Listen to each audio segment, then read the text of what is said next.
All right, welcome to the show.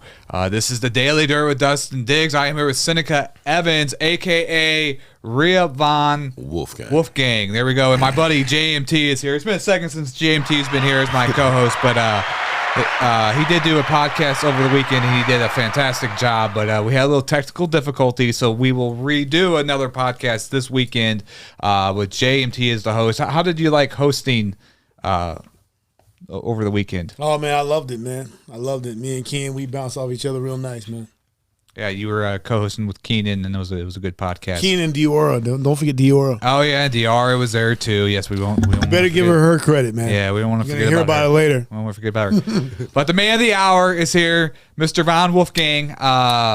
Just kind of, for the audience out there, just tell them how you got started with music. And we'll try to keep the mic close to you, maybe 5 inches. Okay, here we go. That sounds good, yeah. Yeah, I've been doing music 18 years, performing and just making, tracks at the house, as everybody starts out. And I guess at one point in time, I was always the person that was recording everything. Everybody wanted to rap, but nobody could record back then, early 2000s and stuff like that. So I was the guy that had the equipment, and eventually that's how it started me. Everybody wants. You got the radio voice. I tell you right now. Yeah. You got the radio way voice. Better than my voice. That's how it is. That's how it is with me. Everybody wants to do a podcast or a TV show, but nobody knows how to do it. But I kind of just self-taught myself, how to do all that stuff. Yeah, but everybody doesn't talk like this, So. No. So you started recording. What was some of the stuff that Pro Tools? What were you using to do your recording? We're talking about Acoustica, Cool Edit, oh, wow. Fruity Loops, the original Fruity Loops. Yeah, I used to have that. Yeah, so it's crazy that they're out to Fruity Loops 20, and I'm I remember when they didn't even have a hip hop kit in there. This is some crazy shit to see. Is it a lot different? Because Premiere for video editing, it's still the same kind of format layout. Is Fruity Loops the same kind of layout, the newer stuff? Over the years, they've put more into the visual aspect of things and putting that into the program. But more or less, it's like a drum sequencer. You just put your drum patterns in there, samples, and yeah. What type of music do you do? We're gonna play a clip here off your YouTube. So if you're watching, definitely subscribe to his YouTube channel. Man, I really looks like some dope videos. It's really weird with all these new genre names and stuff like that. I just say I do hip hop, or hip hop and rock. Okay, you put it, or more or less metal. So wow, I got up, was taught about Black Sabbath, Judas Priest, Rancid, stuff like that. So I'm kind of that era. Right. So who are your hip hop influences? Hip hop influences, CeeLo Green, PD Crack, Pastor Troy. Pastor Troy, wow. Yeah, Pastor Troy. Okay. Who else? Of course, I love Jay. I mean, it's not that I listen to him, Jay-Z? Yeah, Jay-Z. Yeah, I mean, not that I listen to him all the time, but, I respect him as an MC and everything like that. Yeah. I'm definitely going to give the track a listen if you drop something. Right. That'd be the hater in me if I didn't. Right. Yeah. But, it's just a lot of people over the years. Tribe Called Quest, Oh, yeah. Yeah. Okay. I'm kind of all over the place. Let's play a song here so we can kind of hear what you do, and then for the audience, kind of get to see it. What's a good song here on your YouTube channel we can play? Are you trying to play something old or new? That's the thing. Let's go a little old, and then we'll do something new. So we'll show that. I guess Diabetes. That's kind of the rawness of. And just it would be under videos here, and then tell me when you see it, because You just was on it. I was just on it. Yeah. Go back. Oh, right there. Oh, fuck. Okay. I see. Yeah, that last list was a good list, actually. Dude, this thing, I am going to invest in a better laptop. I promise. No, that's good. I spent all my money on this cameras and stuff. Now that's essential right there. Okay, I don't know why it keeps doing that. I'll get it. Don't worry. But here, I'll cut to the audience doesn't see my fumbling. All right, there we go. I got it, folks. Did it. Just took a second.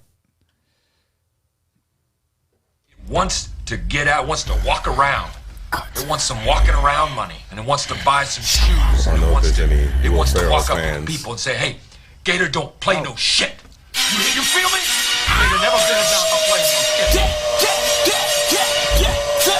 And if you want to commentary during the video, you're welcome to too. Oh, yeah. This is one of our early videos, right?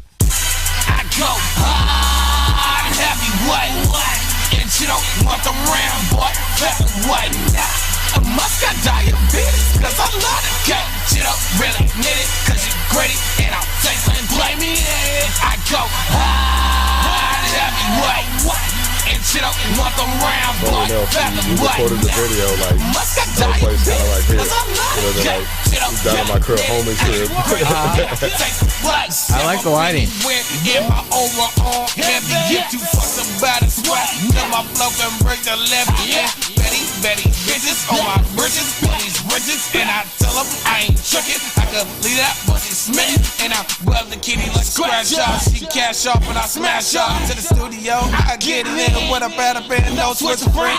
Best believe I'm true religion, that means my trees get blessed up. Medicated, dedicated to make the fucking chump thump, and I slide around and you chumps. System on straight bump, beats bleeding out the speaker. 808, turn you're the tweaker. Bigger these boys puppets, you better with my feta.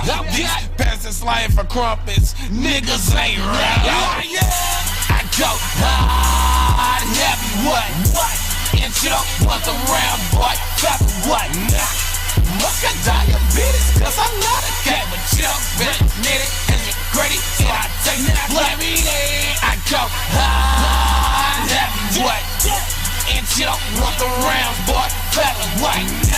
I must got diabetes, cause I'm not a cat, and you don't really need it, cause you're gritty, and I take it like go at your arm, go catch it raw, yeah, go catch it strong, I'm go catch it hard. My life, everything goes like green light, fast life, a fucker lane. I'm in the sky blowing on that orbit. Yeah, I'm super high, and no, I cannot lie. Zulu in this bitch, show off gang, go squad. We go noodle in this trick. Damn it, those are for kids. We gon' man them in the head. I fear no man. So Jesus Christ himself, and even he a haters too. So I ain't by myself. I'ma fucking show off. I'll go off when the track bumping. You some fucking jack off, straight slack off. Why you drop that? I go high, heavyweight, and you don't want the round boy, what? Must got diabetes, cause I'm not a cat. You don't really need it, cause you gritty, and I take like me. I go high, heavyweight, and you don't want the round boy, what? Must got diabetes, cause I'm not a cat. You don't really need it, cause you gritty, and I take like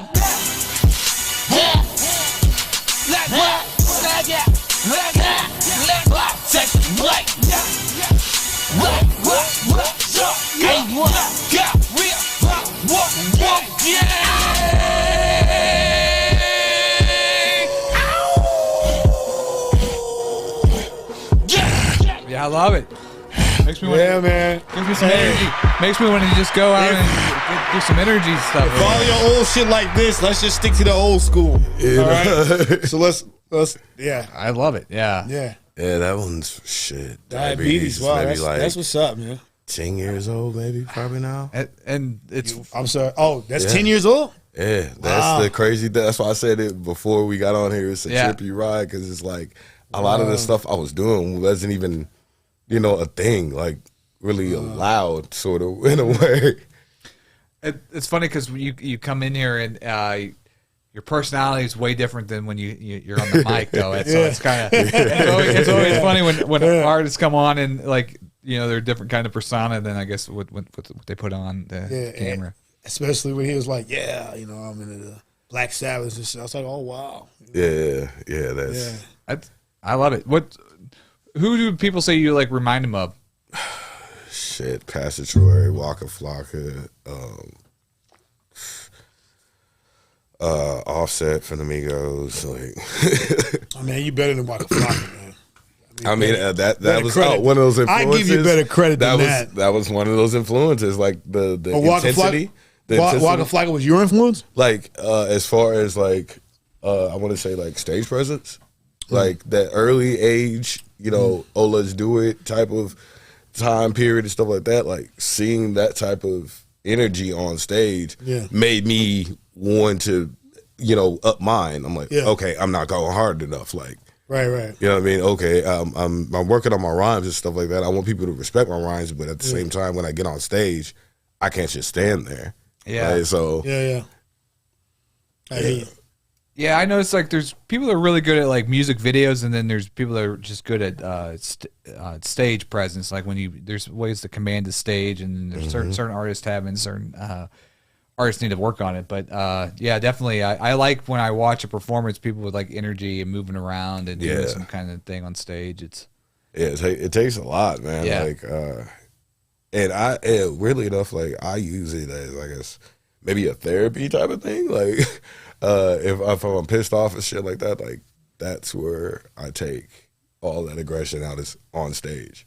Are you kind of introverted in life and kind of like that's kind of like a No, it's just like you kind of learn like you can't lash out all the time. So you know what I mean? Yeah. It's either I do this on stage or become a UFC fighter. So I don't go to jail. So right.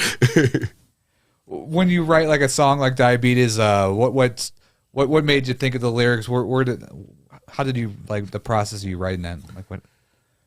Diabetes was like, it was kind of a weird one. Like I felt like, I guess at that time, like I was kind of underestimated a little bit. Like, cause like I said, at that time, like 10 years ago, like there really wasn't any pockets for some dude that's just on the mic, just, you know what I mean? Like, motherfuckers is like, what the fuck are you doing? Like, what are you doing, bro? Were you doing, like, you were doing that before Little John, right?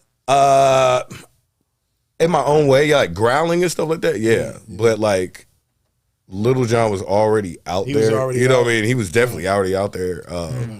But as far as the way that I go about it, like yelling and singing certain things like that, you'll see it in other music. Like I've been doing that since the beginning, since like I was in high school and stuff. Right. I don't know. I kind of went off my influences and put them all together and mixed them in a pot. Yeah. You know what I mean? And you know how it is, like with like old school way of thinking with hip hop. Like you can't jack somebody. Like, you know what I mean? That was a form of disrespect in a way. Like if you're sounding like someone, like, and somebody can pick it out, like, yo, you sound exactly like this person. It was not really. I mean, hey, say, I mean, well, what about you couldn't come out sounding like Jay? You couldn't do that. You couldn't come out sounding like Nas. You could, be your influence. What about Shine? He sounded exactly like Biggie Smalls. That was coincidence. No. The area in Brooklyn, well, I don't know if it's Brooklyn. The area in New York, they've got like accents where people literally. Well, I mean, like, but you know what I mean, like purposely. Like you're trying a little bit too hard, right? Instead of you being yourself with it, and then like trying to really figure out their formula and stick to it, right? Like that's where I think a lot of things have fallen off, like with the newer. So you're saying you're trying to stay away from that, or whatever? Yeah, I mean, like I always have my influences. I always, right. But I'm never so much to where like someone's like, "Yo, you sound too much like this person," right? In a bad way, you know what I mean? Like, well, what about what's the guy that sounded like Soulja Boy when he came out? Who? I know you know what I'm talking about. The guy that sounded like Soulja Boy when he came out. Matter of fact, Soulja Boy loved the fact that he sounded like him. They did a track together.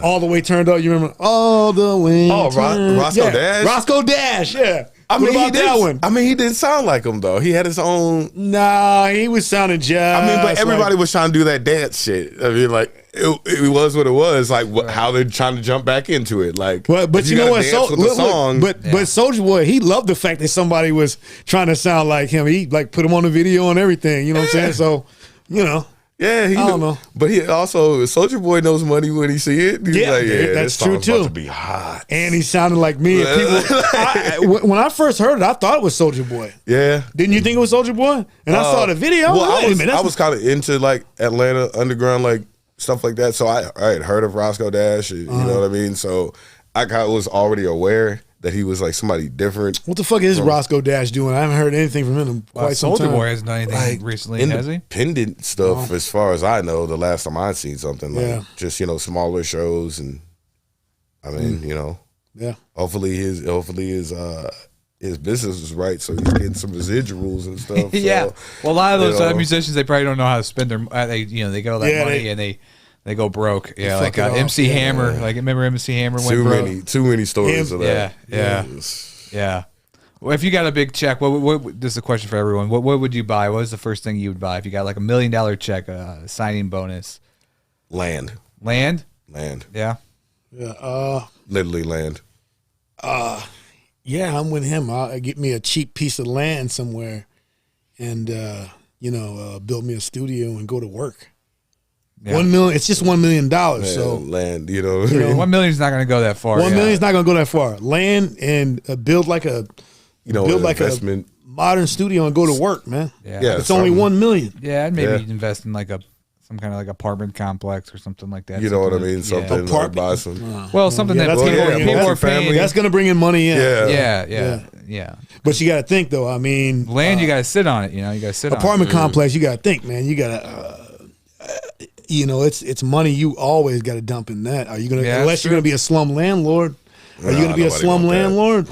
You're right. You're dumping like I'm starting to rethink my thought here. You're dumping like so much. I mean, you deal with people's bullshit all the time, and people not paying rent. That'd be kind of a pain in the ass. Well, the thing about it is shit breaks down. You got to have to pay a maintenance guy. Yeah. Jay, I'm glad you're on the show. Yeah, that's true. I don't know what I would spend. Maybe just on drugs and. All the booze. Oh, I'm just kidding. No, no, you're not. The drugs, the booze, and yeah. So when did diabetes come out? That was 8 years ago. It looks like here on the upload. 10 years ago. You're not listening. 8 years on the upload though. So he said it was 10. Is it 10 or 8? It was like 10. It was 10. 10 years, man. But so you start with that album, and then have you been taking breaks, or you've been kind of steady for the last 10 years doing your music? I took breaks, like doing like shows, basically. Like in between the time of me actually making music, I'm trying to hit as many shows and doing as many shows as possible. The last couple of years, I've been getting into DJing, so I've been DJing more.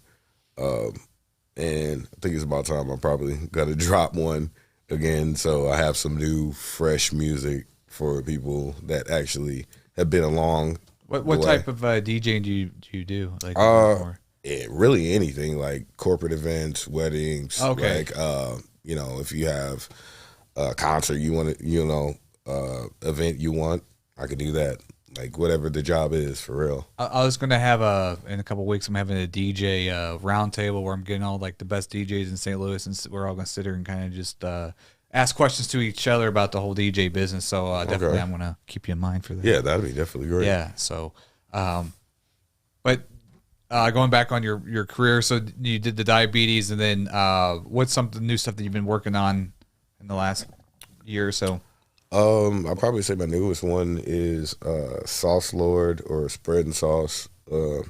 That's probably the closest to the newest thing I made. Like with everyone else, with everything going on, I just kind of took a hiatus, I guess, in a way with music, and was learning more about DJing at the time, and try to further my business with that. So I feel like I'm in a pretty good spot to where I can start recording again musically. With the pandemic, I guess obviously there wasn't events going on for a good probably 3 to 6 months. So what were you doing when the pandemic happened? Making beats. Like making beats, and sorry, Jay. Yeah, that was about it. Making beats the majority of the time. And we were talking about Fruity Loops earlier. So you produce other music for other artists? Yes. What's some of the artists that you've? Biggest artist probably is a guy named Twisted Insane. I heard of him. I haven't met him yet. Yeah. Yeah, I was actually on his the last Demon album. Didn't really care for too much for the name, but it was what it was. You know what I mean? I had the placement, and grateful for him. You know, even having it on there, because technically I had 2 of them.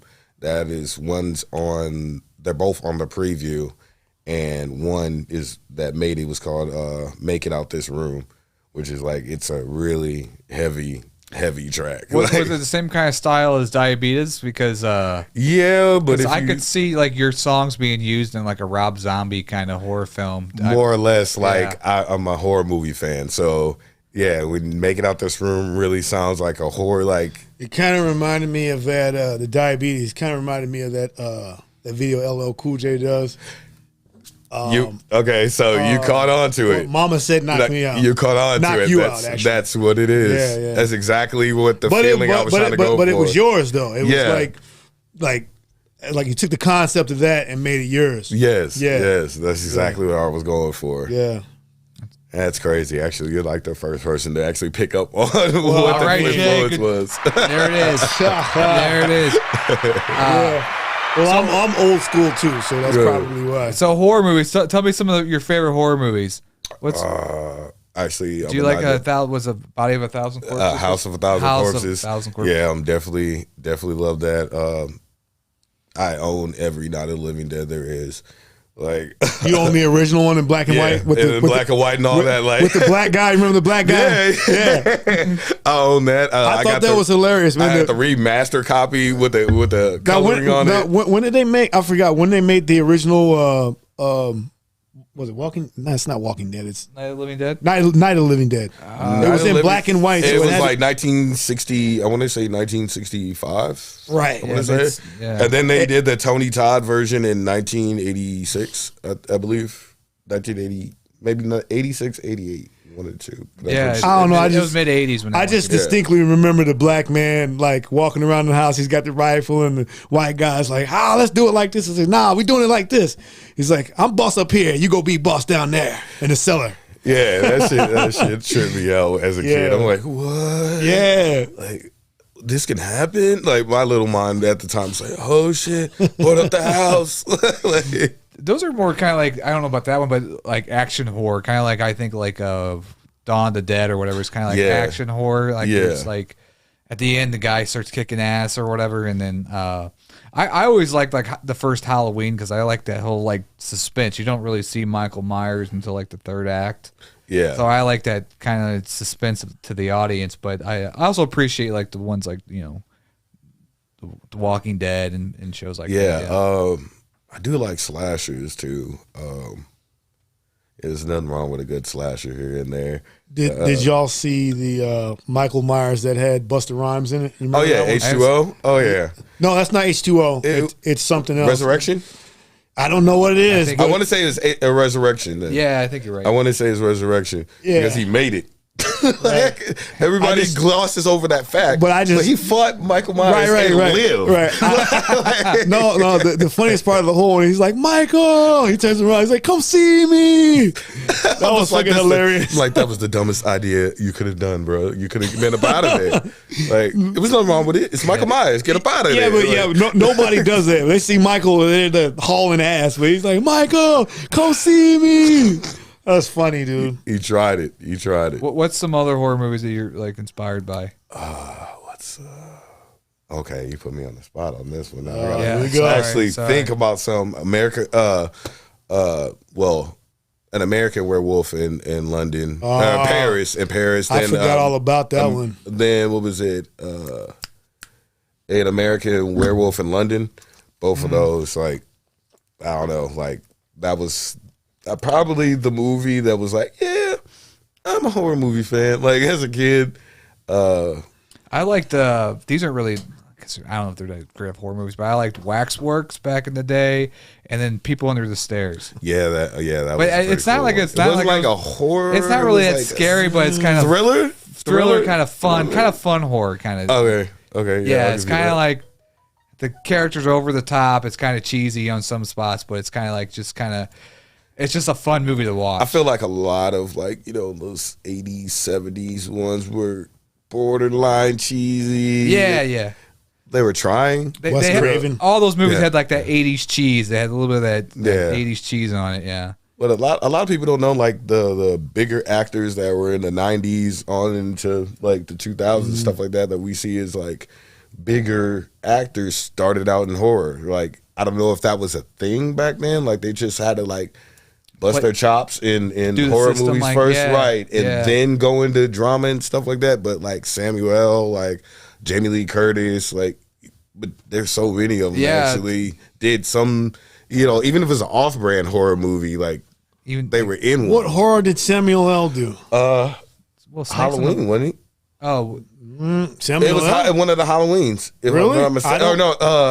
No, Jurassic Park? Freddy. What? Yeah, Samuel it was like L. it was like the Daywalker No, I one or something remember- like yeah. that. Johnny Depp was in, I think, the first Nightmare on Elm Street, right? Yeah. Yeah. I remember Larry Nightmare on Elm Fishburne was in one of them, right? Maybe. I'm thinking of Freddy Krueger, I guess. Oh no, okay. Maybe I'm thinking of Lawrence. Maybe I'm thinking of Lawrence. You're not Samuel. thinking of Yeah, Lawrence Fishburne. Lawrence Fishburne Yeah, was That's what you're thinking about. Lawrence. Yeah. Because I remember watching it a few years ago, and I'm like, Yeah. that's Lawrence Fishburne. Like, you know what I mean? Like, damn, okay. Yeah. Right. And then Depp, you said, Depp He was was in in one Depp of them. was- a couple, Yeah. a couple of them started out like that. What's the girl from Friends? Jennifer Aniston. She was in Leprechaun. Yeah. I own that. All the leprechauns, Yeah. even in the hood and in space. I'm not ashamed to say it. I got them. Yeah. Yeah. They cheesy, hell yeah. But You remember Tales from the Hood, right?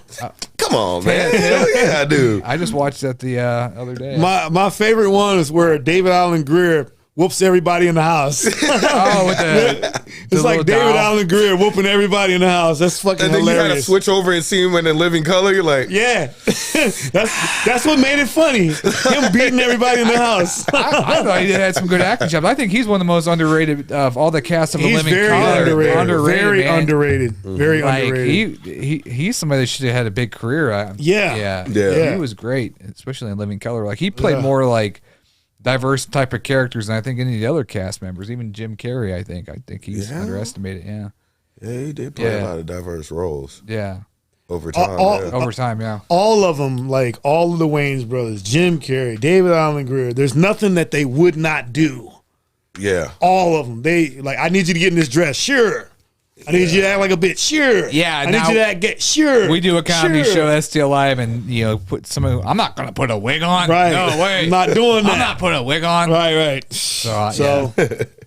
I'm kind of like old school like that. Yeah. So So let's get back to your career though, because we went off track though. So Got in left field. Let's play another. Hey, it let's play happens. another It happens song. to me here. Let's play another song for the audience here. One of your newer ones out. Do you have Okay. like a one with a kind of a video like? Go. You probably have to go back. Go this.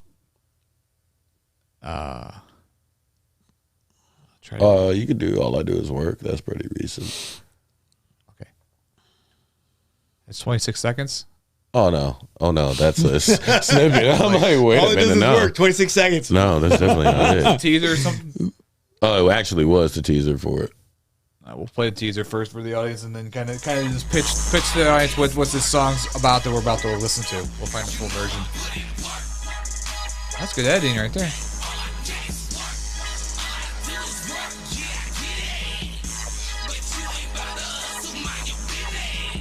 I got a cool location for your next music video. So my buddy, Oh, okay. he owns the land right before in the West Alton. It used to be the sawmill. Okay. And it's an old warehouse, and it looks just like that. It's run down.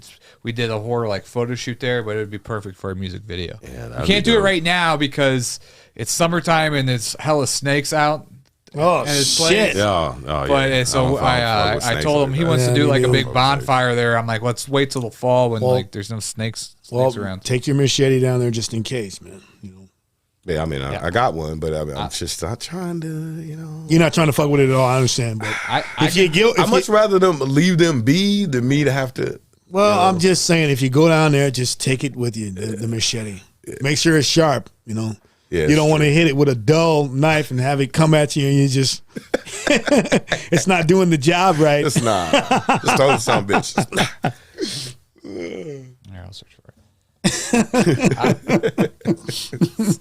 I can do with spiders, but snakes, hell no. No, I don't. Yeah, snakes is. I think it's they're something. cool. I think they're it's something beautiful in a fucked way. up about people You know that what I mean? like Like, snakes. I mean, actually, they putting them around their necks and all that shit. Fucking bullshit, man. I don't know about all that. I don't know about all that neither, man. I'm sorry, man. I'm sorry. Yeah, I don't know about that.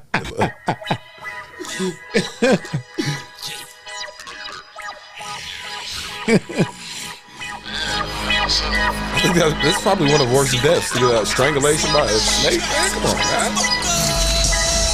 I'm on my job with my heart at 24/7 where the cash at.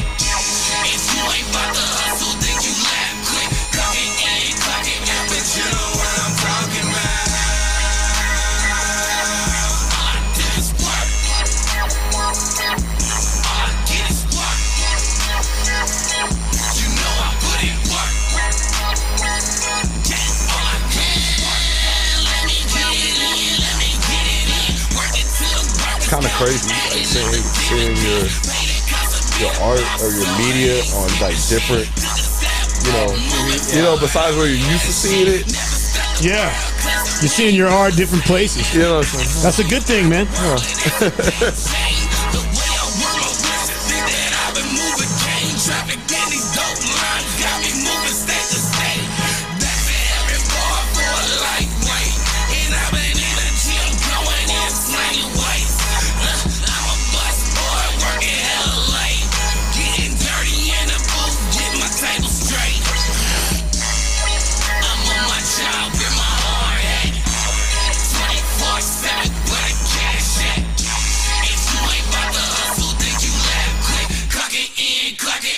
You know what I'm talking about.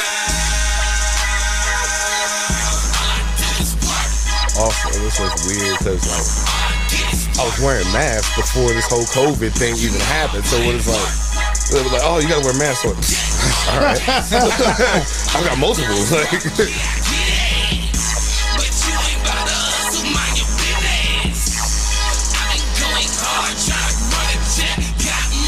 You know,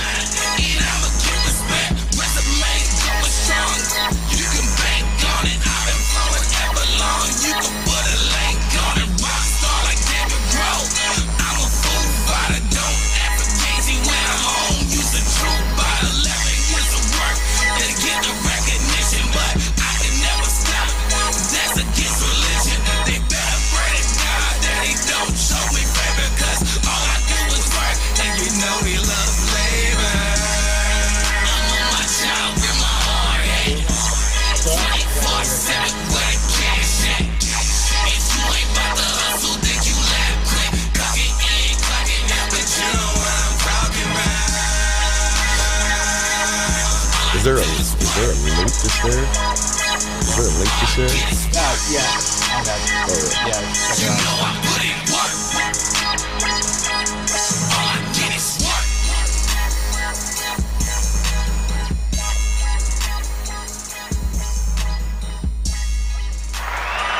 I like that yeah, you were saying you was wearing your mask before all that happened. Oh, yeah. But the thing about it is before the pandemic, I dare you to walk in anywhere with a fucking mask on. They'd be like, is this guy gonna rob the cops. place? Yeah, or yeah. I mean, what the a few times it happened like that. Like it was like, hey, bro, hey, Yo, you brother, can't- you hey, can't my walk brother. in- yeah, you can't walk you in can't there walk in like- here with that. You can't walk in here like that. Oh my bad. I'm sorry. Now, Yeah, now it's just. Now they want you to cover your face up and right. all that stuff. Yeah. So I was ready. yeah. Just talk a little bit about all I do is work. Kind of like All I do is work is like, honestly, an ode to the working person. Like, Yeah. everybody, majority people got to get up and work in the morning. Gotta Maybe it's do at it. nighttime stuff that you got to do what you got to do. So it's like, and majority of the time it was like, I would hear people just like, man, all I do is work. Like, I don't even get time to like really kick it with my kids. I don't even get time to like go out anymore, see my family. Like, all I do is work. Like, so it's just kind of stuck with me one day. I'm like, shit, like, okay, why don't I just make a song for people that actually got to get up and go to work the next day after they go to the club or maybe hit the bar for that one drink or whatever. Like, give them an anthem. You know what I mean? Like, we got the anthems for like the people that, you know, take perks and sleep, you know, not go to sleep and, you know, whatever, promiscuous, whatever. But the working people, like, you don't really got anything that's, you know, upbeat, you know, live type of feeling that, okay, shit, let me go work this shit out. Or, you know, in the gym. Like, it's just not giving up, basically. All right. Do you, I know you DJ, but do you have a 9-to-5 job that you have to kind of go to, grind?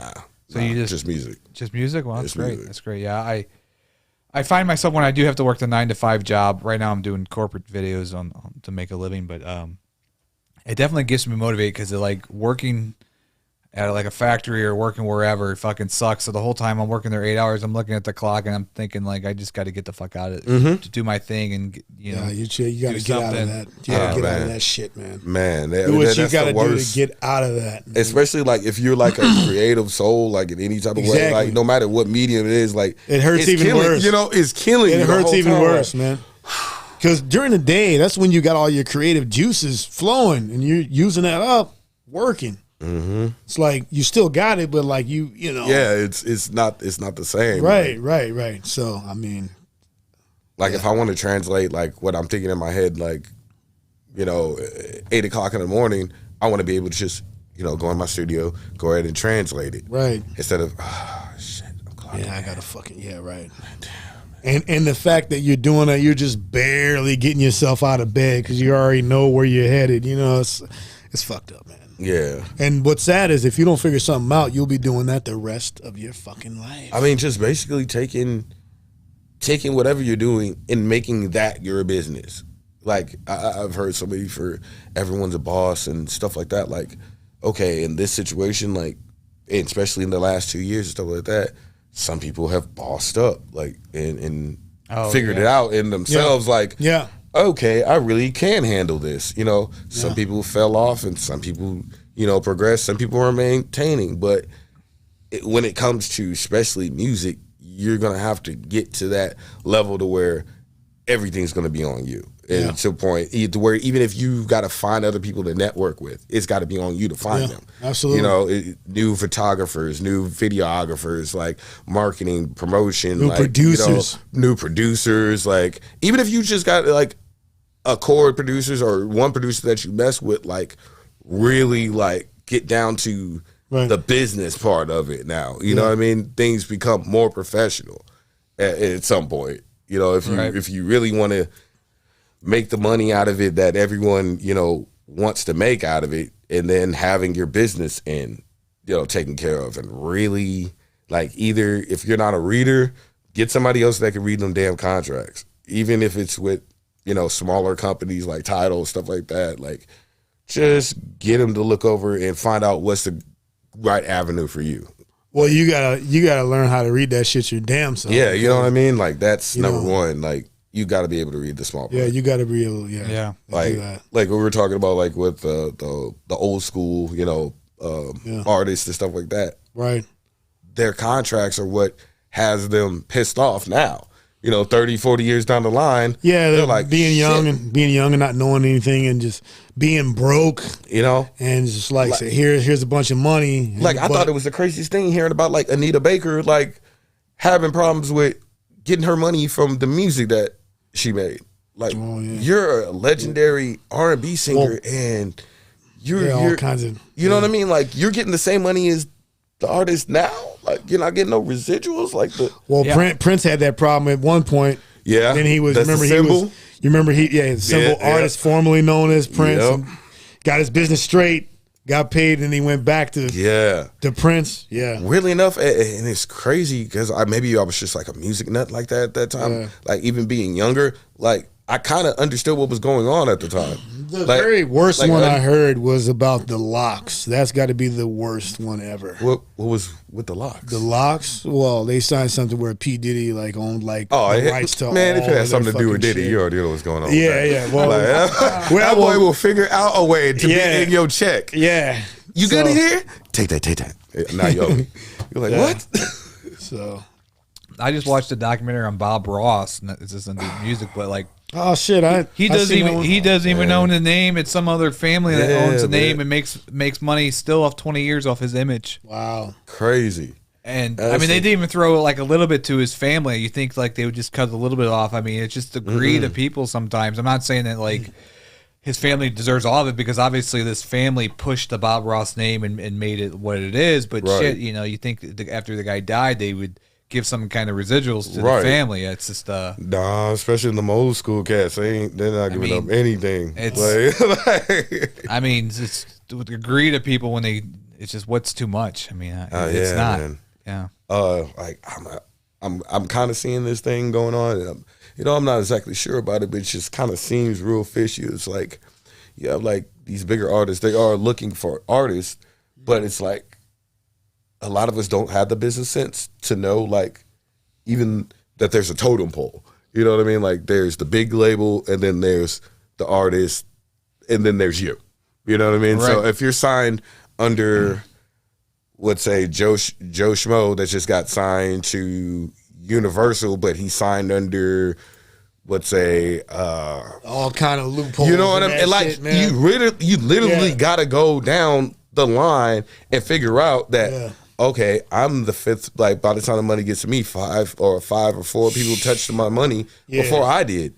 Like, that's not good. It's $1 million deal, but the fine print's got you making like $2,000. I mean, yeah, even if you're great at being able to flip that whatever bonus money or whatever signing bonus that they're gonna give you or whatever cash or whatever, you better, if you really want to do that, you better take that money and put that into everything, your marketing promotion immediately, and recording yourself. Well, you know what? Today you really don't need no deal like that. Man. No, I mean. You don't, but to play the game like that, you're gonna need some bread behind you, but put in the right areas. Like I said, marketing, promotion, like getting yourself out there to be able to even combat, the bigger artists, because we're not fighting for the same space, but which a lot of artists want to be, they want to be the top dog. So you're fighting for that next level. You know what I mean? That Drake level, that Kanye level, stuff like that. Yeah. There's only so much room up there. Wow. Like, you're going to have to come with that bag. Yeah. Well, this day and age, you're saying you don't need that system, but the system now is Spotify and YouTube. Yeah. I mean, they're taking like tons of money. I mean, just and giving you little pennies here and here. And that's because the major labels had their hand in that. Like, we weren't noticing this as artists, but like, yeah, these programs and apps and stuff like that were coming out, but a lot of them already had side deals with those. So you're saying Spotify is really not the way then? I'm not going to say it's not the way, but I'm just saying on the back end, like, don't be surprised if what you're getting, like, if you do get checks cut to you, stuff like that you're noticing the breakdown from Spotify, or some of these aren't as big as you thought it was going to be. Yeah, it's just because they're handling your technical marketing promotion, getting your, they have a bigger fan base, right? They give you a bigger fan base, right? If you're not doing it physically yourself and have like your own website and stuff like that, well, you gotta cut the pie somewhere, right? It's like Amazon of music. Yeah. Well, artists are broke, so I mean, they got like Wix.com and stuff like that, like that kind of let you set up your own website. And then you can use little, widgets or something like that has your music on there. And you can kind of go around that. You know what I mean? Like, have it connected to where they have it connected to your PayPal or something like that, and just really keep it within your own ecosystem. But then like the hosting for your website, all of a sudden your website starts getting a lot of traffic, and the hosting site all of a sudden that's where you have to put your money in. Like, but they're going to start charging you more money because they're going to see the statistics that. If you're making the money, are you really that mad? Yeah. Well, that's the same thing too. Is if you're making tons of money, because you're still going to pay Spotify and Tidal and stuff like that. Like, if you're taking it serious, you're going to get the pro plans and stuff like that per month. Right. So, well, no matter what, in any system we do, the man has us. So, I mean, for real, unless one of your homeboys can make it. Like, there's no way around it, folks. You're going to get fucked no matter what. Like, if you like it or not. So, Got a lot of traffic going on there, sir. Yeah. Oh, how much? Yeah. Yep. Yeah. So, so you're DJing. Get back on your track here with what's going on in your life. You got anything coming out? Any new shows coming? Actually, I've had to cancel some because of it's a family, family event that happened. So I've had to cancel some weddings and stuff like that to go be with family and stuff like that. The next couple of weeks. So I've really been kind of been loose on it, just because of what's been going on. I just did a tour. Actually, July and August out in the Southwest. It was called the It Only Gets Better tour with Truth and King James. Truth is out of Albuquerque, New Mexico, and then King James is out of Kansas City. I heard of somebody was talking about him on the podcast. So we just did a 13-city tour out in the Southwest. Where we hit Salt Lake City, Winnemucca, Phoenix. Yeah, it was kind of. How's that living life on the road like that when you're hitting the tours? Like it's I mean, do you have to budget your money, or you guys kind of like, I mean, it depends on how you really set it up. Like we were good, you know what I mean? But I would tell any artist before you really do it, make sure you're getting in contact with these venues, and like if you can get a guarantee, you know what I mean, for them to pay for you to perform, get that. Like don't sell yourself short. You know what I mean? Because there's some people that are willing to pay because you are entertainment for their establishment, and they understand that. Do you guys rent like a van or something? How you all ride together when you do a tour like that? We rode together. I actually flew out. To Reno, and then they picked me up from Reno, and then we did the first show in Winnemucca, and then it went on from there. They put you up in the hotel? Yeah, actually, the one in Winnemucca they did. There's a couple other ones too. Got any fun stories you can share with us on? It's not going to get you in trouble. I mean, no, no. I mean, nothing is going to get me in trouble. But, okay. Let's just say like. I didn't make it to my room, but I made it to a room. Okay. And the cleaning lady had to be like, excuse me, did you want to go back into your room? Like, yes. I just found two chairs in this I guess man's closet. You're talking about. Like, we went out, we had a show. Had some tequila, chicken wings, everything. You just found you a seat in the hallway. Like, yeah, this is it right here. It was like the maid's closet where they had like all the pillows and everything. Like it was right next to my room. It was right next to my room, and I guess I was like, oh, they left the door open for me, and I just got in there, and it was like 2 seats, and I was just laid out. And the next thing I know, she was like, "Excuse me, sir, do you want to get let back in your room?" Like, yeah. And then once I came out of there and noticed how close I was to my room, I was just like, shit, you almost like fuck, I almost made it, man. I almost made it. Just one more room. That's cool. Yeah. So when you DJ, you're playing not royalty songs, obviously the hits and pop stuff, but do you mix your own beats in it too and stuff that you created, or do you kind of just stick to like? I've tried that here and there. I try that to throw that in there here and there, but I'm kind of weird in that sense. Like, I guess I'm a weird artist. Like, just watching these videos, like I'm thinking in my head for like, when's the last time you really watched your own video? Like it's been a minute. So like even with my beats and stuff like that, like I don't. When I'm playing out, I might slide one here or there, but majority of the time, I'm just going through the flow of somebody else wants to hear something else. This isn't my time. You know what I mean? Mm-hmm. Like, but here and there, I'll drop a few beats or a song, here and there, just to see what the reaction, if there's a reaction. So I don't know much about DJing, but so there's like beats per minute, right? There's so BPM, BPM. So what's like the range that you're trying to do your BPMs to kind of build the audience? So are you doing like a slow and then you do like a ride? I know it's a question. Sounds kind of dumb, but it depends on the function. Like usually, I'm somewhere in the like 90 to like 120 BPM range. Okay. If I'm gonna start out, so it's kind of a wider set. Like there's a lot of hits that are in that 90 range, and then all the way up to 120. So I can get a good feel of a mid tempo, and then bring it up or bring it back down if I have to. Because it's kind of like you want to speak and talk to your bartenders, and you kind of tell like you don't want people out there too long. You know what I mean? You want to. Oh, I got you. You want them to come out and go back to get the drinks. It's all a functioning thing. So there's a slowdown time that you're doing to get the people to go back to the bar. Then you bring them back out. Yeah, kind of deal. You know what I mean? Like you don't want to have people too exhausted. You know what I mean? Just playing hit after hit after hit after hit.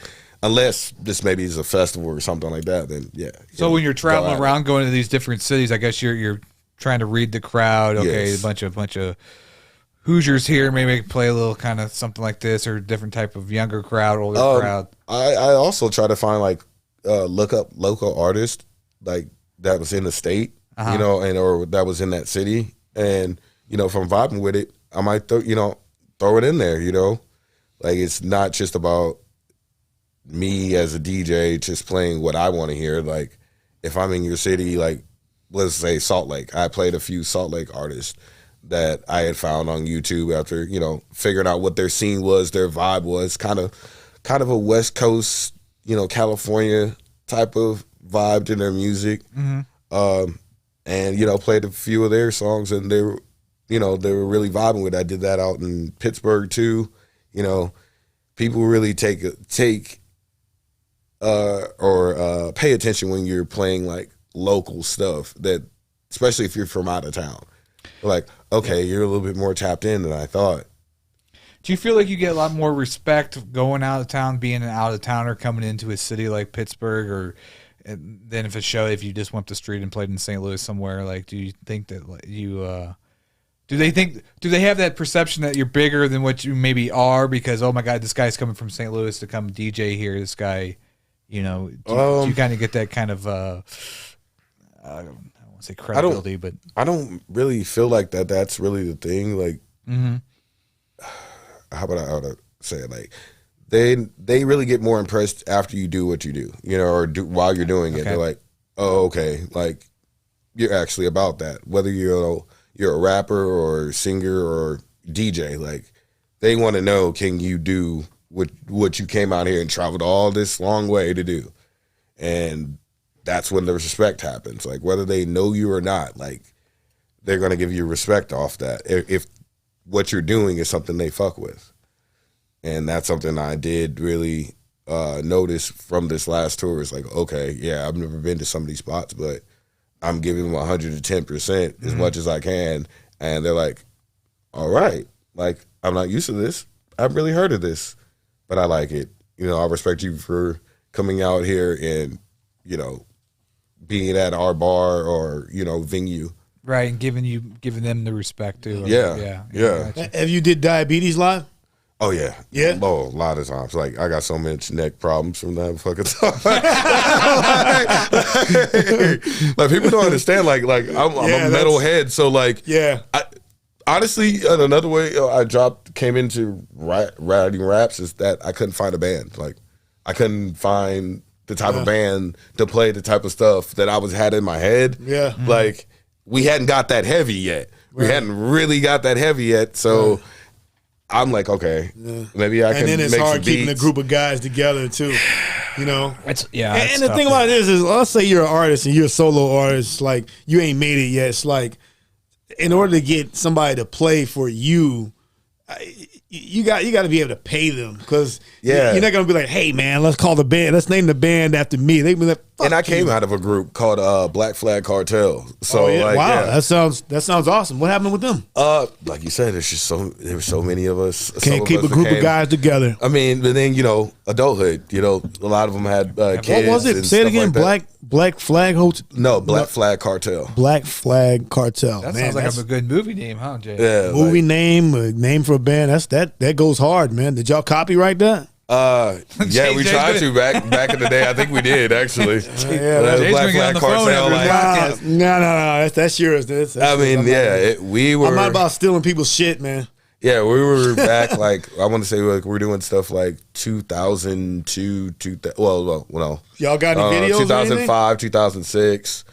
No videos? Like at that time, no. What? No videos? Yeah, I mean, we weren't really thinking about videos. We were like show after show after show. Whatever contest we were doing contest. Nobody covered you in the venues you went to. I mean, there's videos probably out of us. Like we just found a old video, like the old VHS tape. So y'all were like Tribe Called Quest, or what can you compare you guys to? Kind of like if you mixed Woo with Crunk at the time. Okay. Yeah. So think of like a Crunk, like a super like maybe not as. I mean, we were lyrical, but but not on. Woo. So where are you originally from? I'm actually from here. Like I'm actually from. Wow. Yeah. That's amazing. And then so Wu-Tang style you adopted. Yeah. You're from here in Missouri. That's. I mean, I'm from the East Side. Like I was born at Scott Air Force Base. Right. Well, I spent a lot of time on the East Coast, and a lot of the East Coast is adopted by New York. Yeah. But Midwest is adopted by California, and all that. Yeah, we're also because at the time we were doing stuff, then Brick Squad was a big thing, CTE. So there was a couple of groups that were out at the time, but we were just getting out of high school, so we kind of modeled ourselves, the energy level and stuff like that to kind of those groups, but there was a shitload of us. Like there was quite a few of us, and then over time, as we got older, it kind of dwindled down. And so you were doing the Wu-Tang thing for real? Yeah. It was like so you got your Wu-Tang, but then you got like a whole clan of Wu-Tang that you don't even know about. Yeah, like literally, it was hellas of us. Like we used to come into like Rockstar and like Pops and stuff like that back in the day. What was it? T Billy's, like. Oh yeah, I remember T Billy. Yeah, Cicero's, like. And then everybody went their own way. Yeah, you know what I mean. Some, like I said, some of them had kids. Some of them just, it just wasn't for them anymore. They're like, I don't feel like rapping right now, or I don't. It's not my thing. Like, cool. Wow. I would end up going off to school in Arizona, the Conservatory of Recording Arts, and learning audio engineering.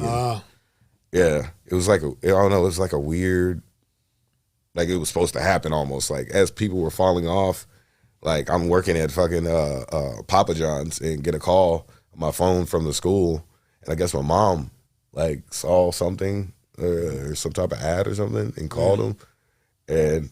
Like shout out my mom, like shout out my mom, like she didn't see me go through a lot of shit. Mom looking like, out, what? Get this boy in school, like this is music school. He tired. I'm gotta go to school. My wall shaking, like I'm tired. So that Papa John's shit has got to go, huh?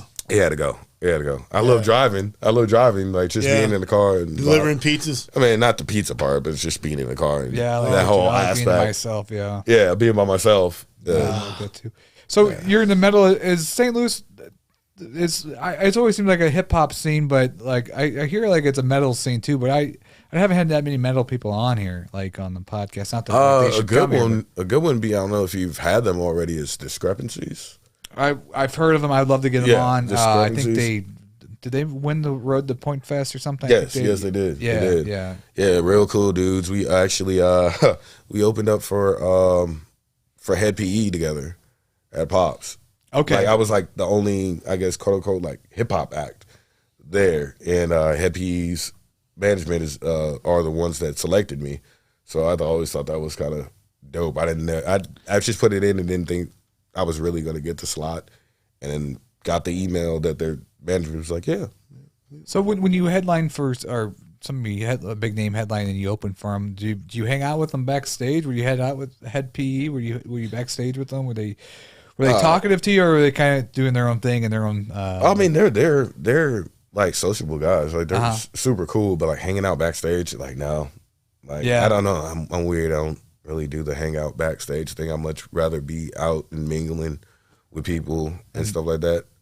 Gotcha. I mean, unless you got alcohol in the green room, then maybe I might go back. Well, I know some people that like they had back there. I mean, it's big back headliners, and they all of a sudden they just come in, do their thing, and then they leave. They don't really even like I've seen it. talk I've to the openers and stuff, and which is I don't know, because I guess when you get to a certain level, I don't know, but I think I'd always try to be nice to everyone to try to get more fans, but I guess I don't know, maybe I don't know. It's just I know some people like super talented, but they're introverts, like for real, like yeah, they just don't want to be messed with anyone. So after they're done, you're just gone, or actually on the tour bus.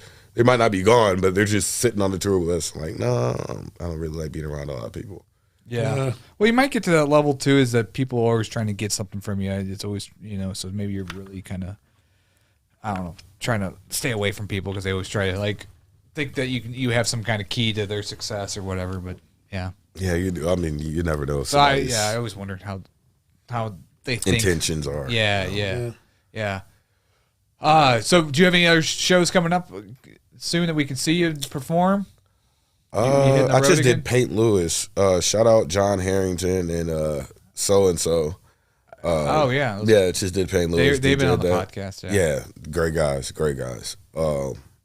Just did that, but upcoming shows, trying to get a few under my belt, but more or less out of state. Mm-hmm. I've been like trying to focus more, staying out of state with my shows, because I feel like in 18 years I've done a lot of shows in St. Louis, so it's kind of like time to really like I don't care if they've never heard of me before, get out and get out here and really put my name. Face to face with people. Well, that's what's up, man. Well, what venues do you hit up here in Missouri, St. Louis? I did Schlafly Tap Room. What was it? Man, you done the Food Bar yet? Oh yeah, definitely Food Bar. Okay. Definitely Food Bar. I've done a lot of places. Like some of them aren't even open anymore. Like.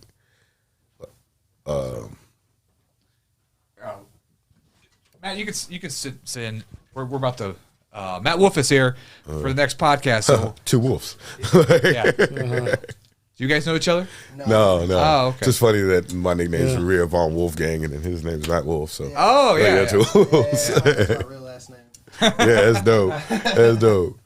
That's awesome. I was kind of hoped for a last name, like, I want to be an animal. When I was a kid, I wanted to change my name to Twister. I don't know why. What? I don't know why. I was in elementary school. I kept telling the rapper. No, just I don't know why. Twister. There was no relation to anything. When I was in elementary school, I wanted to be Twister so bad. I think Twister every Wolf. kid when they were younger went to change their name to something. I think I had a name or something. I wanted to change it to. Like a tornado. Yeah, I guess that's what I thought of because I did like the Twister movie a lot. That's probably me too. Where it came from. Yeah. I used to get pissed looking at those nameplate things. Like, that's Bill Paxton. I'll try again next week. I had a lot of hopes that they have Seneca on there, but they never did. So, I think we'll probably wrap up the show and then. But great having you on. Appreciate it. Definitely subscribe to Wolfgang's YouTube channel here. And, you can look me up on. I mean, just Google Rhea Von Wolfgang. I mean, I'm on Spotify, iTunes, like. Literally anything. Hit up that diabetes, man. And I'm literally the only person in the world with the name Rhea Von Wolfgang, so it's not going to be hard to find me. Do you Google it every week and make sure that? I literally picked the name specifically so people could find me like that. I think there's another Dustin Diggs out there, so I'm not too original. But is it? Probably. So no, it ain't. There's tons of Matt Schmitz out there. I don't know. Yeah. So I don't know about that. Just check the porn sites. I'm sure there's a Dustin Diggs on that. Dustin Diggs. Okay. Yeah, so cool. Dustin Diggs, not Dustin Diggs. Yeah. That's old school porn, man. I ain't got that shit no more. Well, hey, if you want to, we're going to start another podcast here with Matt Wolf. If you want to stick around, if you got nothing going on, you can sit in and we'll just kind of shoot the shit with him. And if you want to sit on, but let me end this one. That way, it's a separate file. And so we'll be right back on with Matt Wolf. And so thank you for watching.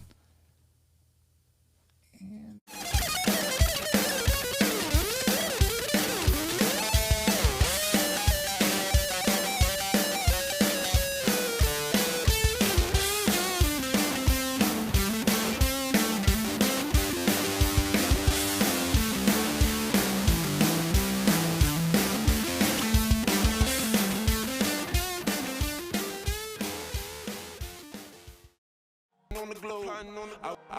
Go beast. 420 brand clothing.